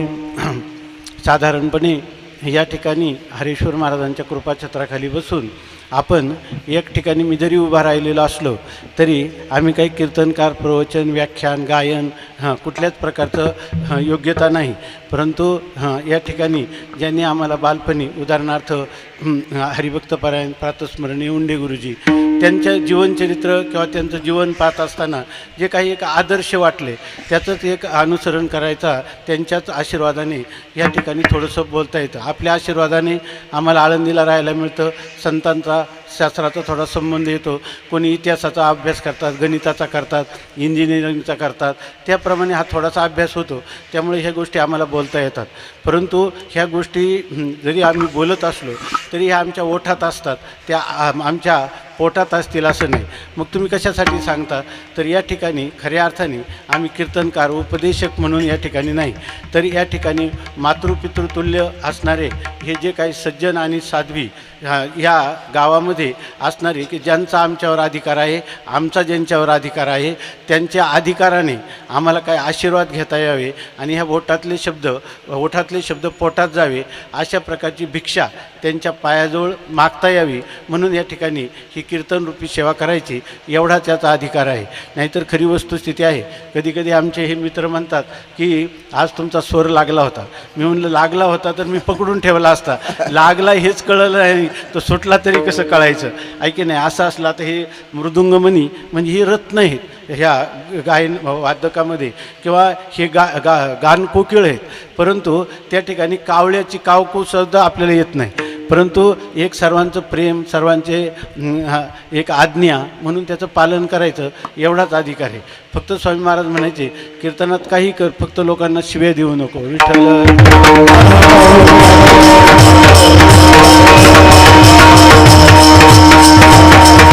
तेवढा नियम पाळण्याचा आम्ही प्रयत्न करतो. आम्हाला उलट वाईट वाटतं की जननी जन्मभूमीश्च स्वर्गादपी गरीयसी, आई आणि जन्मभूमी ही स्वर्गापेक्षा श्रेष्ठ आहे. पण त्या ठिकाणी आपल्या सुखदुःखामध्ये किंवा काही सेवा म्हणून करत नाही, म्हणून आम्ही एक प्रकारचे सेवा चोर किंवा सेवा अपराधी आहे. असं असून देखील आपण आमच्यावर नितांत प्रेम करता, त्या ऋणातून आम्ही कधीही मुक्त होऊ शकत नाही आणि जन्मजन्म त्या ऋणातच राहणं हेच आमच्या कल्याणाचं साधन आहे. असो या ठिकाणी आता आपला नियोजित वेळही संपलेला आहे. ते या कितीही जरी बोलत बसलं तरी त्याला एक मर्यादा असते. परंतु स्वामी महाराज सांगायचे घेईल त्याचा बोध आहे, जो घेईल त्याला एवढाच अभंग पुरे आहे आणि ज्याला घ्यायचं नाही त्याला कितीही कीर्तनं अपुरीच आहेत. अशा प्रकारची स्थिती आहे. असो या ठिकाणी आता हा जो हे जे गाव आहे, ह्या गावाचं हे जे मंदिराचं निर्माण झालेलं आहे ते अलौकिक आहे. सगळं जगच त्याचे कौतुक करतं. परंतु हे जे काही दगड विटा यांच्यापासून जे निर्माण होतं ते निर्माण म्हणजे चैतन्याचं नाही, ती केलेली ईश्वर सेवा आहे. तेव्हा या ठिकाणी जेव्हा काही ही ज्ञानसत्र चालतील, ज्या वेळेला प्रत्येक मनुष्य गाथा वाचेल, सामुदायिक पारायण इथं होईल किंवा एक एक मनुष्य येतो, तासभर ज्ञानेश्वरी वाचतो, जप करतो, ध्यान करतो, काही इथं झाडू घेतो, त्याची सेवा करतो, अशा प्रकारचं एक मंगलमय वातावरण ज्या वेळेला होईल, ज्याच्यामध्ये चैतन्य घडलं पाहिजे. जडाला घडवणं काही नाही, जडाला कळत पण नाही. वीट अर्धी तोडली, तोड फुटकी बसवली, त्यांना काही कळत नाही. पण चैतन्याचा हिशेब तो जसाच्या तसा बसला पाहिजे. आणि त्यासाठी इथं बालापासून तर वृद्धापर्यंत सगळे जे जीवात्मे आहेत ते ह्या आनंदाने सुस्नात झाले पाहिजे. आणि त्याला उपवास एकच आहे की परमार्थ साधना करणं. अशा प्रकारचे साधक, अशा प्रकारचे जिज्ञासू या ठिकाणी निर्माण व्हावेत. आणि ते करण्यासाठी ह्या सगळ्या कार्यकर्त्यांना मनोबल, शारीरबल, बुद्धिबल, आत्मबल मिळावं आणि त्यांच्या जीवनामध्ये हेच कार्याची प्रेरणा राहावी, किंबहुना हेच त्यांचं जीवन ध्येय व्हावं. यासाठी हे सगळं बळ हरेश्वर महाराजांनी त्यांना द्यावं. सर्वेत्र सुखिनः सन्तु सर्वे सन्तु निरामयः सर्वे भद्राणि पश्यन्तु मा कश्चित् दुःखमाप्नुयात्. या ठिकाणी सर्वजण सुखी असोत, सर्व निरोगी असोत, सर्वांना चांगल्या गोष्टी पाहायला ऐकायला मिळत आणि कोणाच्याही वाट्याला दुःख न येवो अशा प्रकारची प्रार्थना या आमच्या गावामध्ये जेवढे अनादिकालापासून जे संत महात्मे झाले असतील त्यांच्या चरणी आणि हे आपले प्रातस्मरणीय वंदनीय गणेश्वर शास्त्रीजी सांगतात 2 वेळा ते आपल्या इथं 7-7 दिवस राहून गेले. त्यांनी सांगितलं की काशीनंतर हे जी हरेश्वरचं पिंड आहे ही कोणत्याही प्रकारचे शास्त्रीय तंत्रशास्त्र किंवा वेद किंवा स्मृती ग्रंथाप्रमाणे हिची रचनाच नाही, ही वेगळी आहे. काशीची पिंड पण अशीच आहे. त्यांनी सांगितले माझ्या जीवनामध्ये काशीनंतर हीच एक पिंड पाहिली, हे जागृत देवस्थान आहे. म्हणून त्यांनी 7 दिवस या ठिकाणी ते राहिले आणि त्यांनी नारद भक्तिसूत्र एकदा सांगितलं आणि एकदा प्रवचनाच्या रूपाने त्यांनी सांगितलं. तर असं हे तीर्थ आहे आणि हे तीर्थ याच्या उत्कर्ष करण्यासाठी म्हणजे याचा महिमा वाढवण्यासाठी प्रत्येकाचं कर्तव्य आहे. हे जागृत देवस्थान आहे. या ठिकाणी जर कोणी सत्कर्म करील ते अनंतपटीनं फलीभूत होईल आणि दुष्कर्म करील त्याचाही परिणाम अनंतपटीनं होईल. म्हणून ही गोष्ट निश्चित आहे.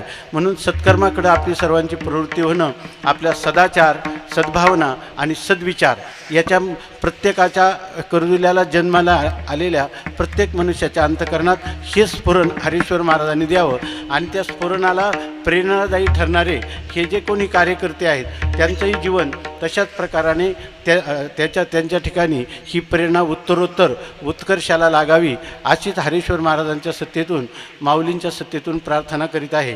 दुसरी गोष्ट, ह्या गावच्या इतिहासात काय झालं माहीत नाही, पण आज खरा सोनियाचा दिवस आधी अमृते पाहला तो असा आहे. आलेत का गुरुजी? आलेत महाराज? हां, तर या ठिकाणी ह्या महाराष्ट्रामध्ये एक घराणं आहे की आपल्या सर्वांना ज्ञातच आहे परंतु देगलूरकर घराणं की ज्यांनी हा वारकरी संप्रदाय महाराष्ट्रात, मध्य प्रदेशात, कर्नाटकात, आंध्रमध्ये ज्यांनी वाढवला आणि आज वारकरी संप्रदायाचे एक रत्न म्हणून ज्यांना म्हणता येईल किंवा विद्वद रत्नच आहेत, परंतु माझ्या दृष्टीनं ते एक अवतारी कुटीतले पुरुष आहेत की सामान्य माणसाच्या ठिकाणी एवढी बुद्धी किंवा एवढी प्रतिभाशक्ती, एवढं पाठपाठांतर असूच शकत नाही. असे असणारे आमचे परमवंदनीय प्रातस्मरणीय त्या ठिकाणी अनंत श्री विभूषित असे असणारे चंद्रशेखरजी महाराज देगलूरकर आजच या ठिकाणी मुक्कामाला आलेले आहेत. उद्या काल्याचं कीर्तन आहे. ह्या परिसरात जेवढे लोक असतील त्यांनी किमान ह्या महापुरुषाचं दर्शन घेण्यासाठी नुसतं एकदा डोळे भरून पाहून कीर्तन नाही ऐकलं तरी चालेल, ऐकलं तर अतिच उत्पन्न आहे, चांगली गोष्ट आहे. तर ह्या महापुरुषांचं दर्शन आपल्याला जे उद्या होणार आहे ही करुदिल्याच्या इतिहासातली फार मोठी गोष्ट आहे आणि ती सहज घडून आलेली आहे. म्हणून ही एक कल्पना आपल्याला दिली. असो, या ठिकाणी ही जी शब्दरूपी फुलं आहेत ही सगळं माझ्या माता भगिनी आणि पितृतुल्य बंधुतुल्य असणारे सर्व सज्जन यांच्या चरणी ही कुसुमांजली समर्पित करतो आणि या ठिकाणी चिंतनाला विराम देतो. ज्ञानेश्वर